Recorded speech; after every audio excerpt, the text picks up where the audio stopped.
بسم اللہ الرحمن الرحیم۔ قابل احترام سامعین اور ناظرین،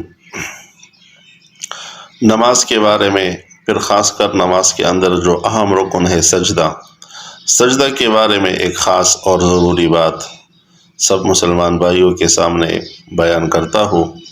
تاکہ کسی مسلمان بھائی کے اندر جو ہے اس بات میں غلطی ہو، تاکہ وہ اس غلطی کو صحیح کرے، درست کرے، وہ غلطی نکل جائے اور اس بھائی کی نماز وہ درست ہو جائے اور صحیح ہو جائے۔ تو سجدے کے اندر جب آدمی چلا جاتا ہے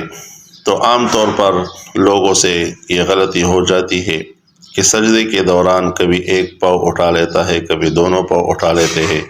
جس کی وجہ سے آدمی کی نماز وہ ضائع اور خراب ہو جاتی ہے۔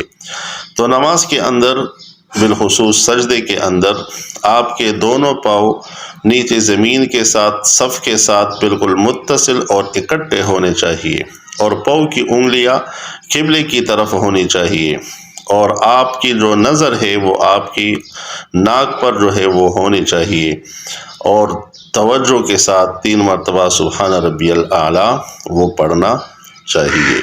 تو سجدے کے اندر عمومی طور پر جو ہے لوگوں سے یہ غلطی ہو جاتی ہے، تو اس غلطی سے اپنے آپ کو ہر انسان جو ہے وہ بچائے، تاکہ اس کی نماز ضائع نہ ہو جائے، کیونکہ اس نے نماز کے لیے وقت نکالا ہوا ہے، اور اس کا یہ وقت، یہ وضو کرنا، یہ ساری چیزیں وہ کام پر آ جائے، اور پھر قیامت کے دن جو ہے وہ اس کو اس کا صلہ صحیح طریقے سے مل سکے۔